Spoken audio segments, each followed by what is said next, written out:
We're going to be going over the PortSwigger Academy Lab two-factor authentication broken logic. So this lab's two-factor authentication is vulnerable due to its flawed logic. To solve the lab, access Carlos's page. Your credentials are going to be Wiener and Peter. The victim's username is Carlos. We do not have a password. You also have access to the email server to receive your 2FA verification code. So let's go ahead and access the lab. Okay, so here we have on my account page with a login form.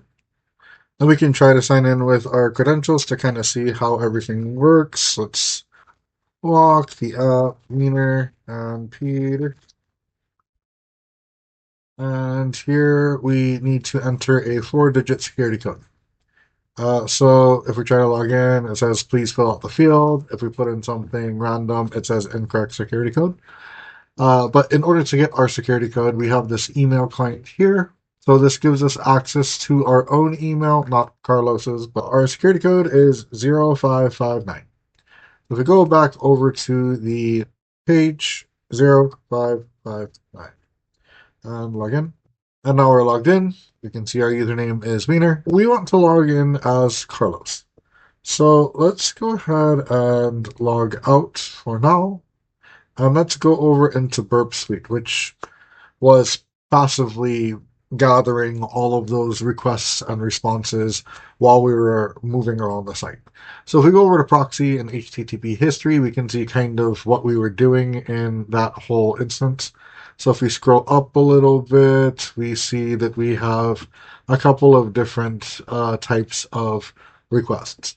Login, which is going to be the initial login page. We have post login, which is going to be us posting our username and our password. We also have get login to. So get login to is going to be our second login page. So that's going to be the page that is being grabbed and served to us so we can enter our code. And this is what triggers the multi-factor authentication code. So when this request is sent after we log in with our credentials, then it says, hey, this user right here needs to have a MFA code sent to their email. If we look a little bit down, we see post login to, and this is going to be our MFA code. So this is where we failed to submit the MFA code. If we render out the page, we see the incorrect security code message. If we scroll down a little bit more, we go to post login to. We can't render this because this is a successful login. We can see 302 found, and we can see my account ID Wiener. So that's kind of how this all works, and then we can see that we're on that My Accounts page. What we want to do is we want to recreate this process just with Carlos instead of our own username. Now, one of the most important things about this is that if we go to the Get Login To page, we see that there's this Verify Wiener section here. So let's go ahead and send this to Repeater. Let's play around with this just a little bit. So we logged in with our credentials, and now it's trying to determine which user needs a multi-factor authentication code so that they can enter it and then log in. So if we were to change this verify parameter to Carlos and send it and render it out, we see that we're now at please enter your 4-digit security code. So what this means is that we have triggered the multi-factor authentication code for Carlos. So there is a multi-factor authentication code sent to Carlos's email right now, and it is sitting there waiting for Carlos to go and enter it. We do not have access to Carlos's email. Let's try to see if we might be able to brute force this. So if we go back to our proxy and we go down to post login to, we have this MFA code parameter. Okay, so let's go ahead and let's send this request to intruder. Let's modify this just a little bit. So let's get rid of this session cookie here. And we have this verify wiener here. Let's change this to Carlos. if you have the professional version of Burp Suite, you could go and brute force this multi-factor authentication code with the settings here. So what we would do is we would go over to brute forcer and we would get rid of all this. And we know that the MFA code is 4 digits, so 0 through 9, and we have minimum length and maximum length of 4, which gives us 10,000 payloads. Now, if we were to start this attack, we could wait until this reaches 10,000, but with the throttled community edition of Burp Suite, this is probably not going to work. You'll be sitting here for a very, very, very long time, and who knows, maybe the MFA code expires after a little while. So this is not a very practical way of doing it. So if you do not have the professional edition of Burp Suite, there is a better way. I have a Kali Linux virtual machine spun up on my computer. If you do not have a Kali Linux virtual machine, there is a video that should be showing up at the top of the screen or in the description of this video that will take you to a video that will show you how to set up a Kali Linux virtual machine. And in the Kali Linux virtual machine, you should have access to a program called FUF. So that's FFUF. Fuzz faster, you fool. This is a tool to fuzz values in a request.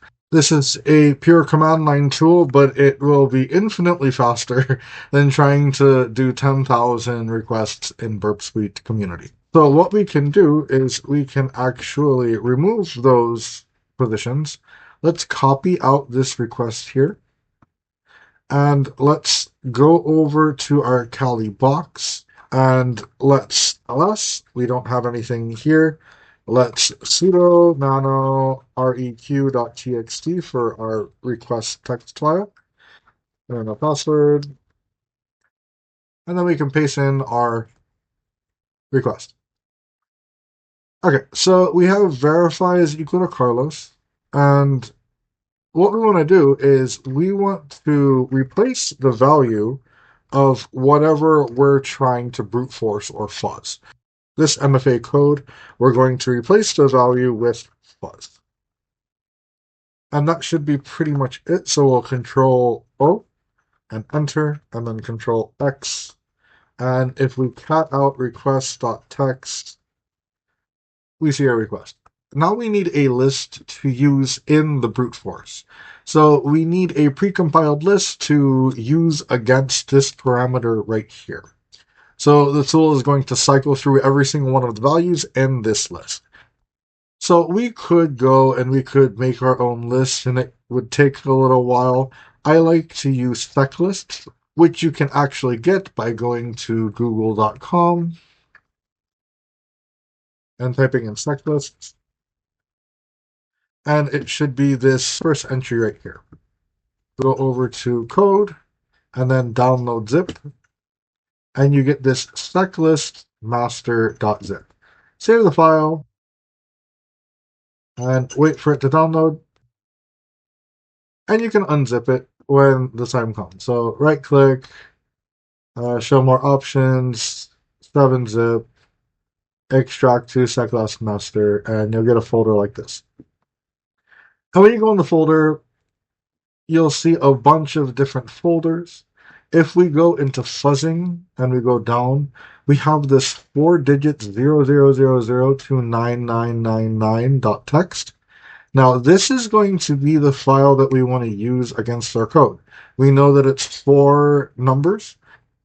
This is going to allow us to fuzz every single one of those digits.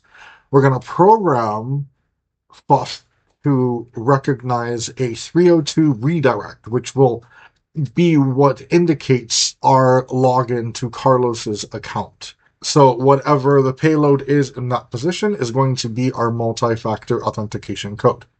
So if we open up our Kali, we should be able to copy this file over onto the desktop. Now the syntax that we're going to use for this command is going to be ffuf-request, the name of our request file, which is this guy right here. And then we have -w, which indicates that we want to use a word list. And then we have the name of our word list here. And then we have MC. So what MC is going to do is it's going to flag the requests that get a 302. We can hit enter. And then we can see that it is going through all of those requests. So it should tell us which request has a 302. And whatever number that is, that should be our multi-factor authentication code. And there we go. We have a 302. And so our MFA code should be 1163. So let's go back over to our form. Let's go to my account. Let's sign in with our regular credentials. Go to Burp Suite, Proxy, Intercept. Let's turn Intercept on. And let's go back over to our form. Our code was 1163. And so when we hit login, the request is sent to Burp, and we have our login too. And what we're going to do is we're going to delete our session parameter and our cookie header, and we're going to change verify to Carlos, and that should allow us to log in as Carlos. And so let's forward and turn intercept off, and success. We have logged in as Carlos. That was pretty much it. Thank you so much for watching, and until next time.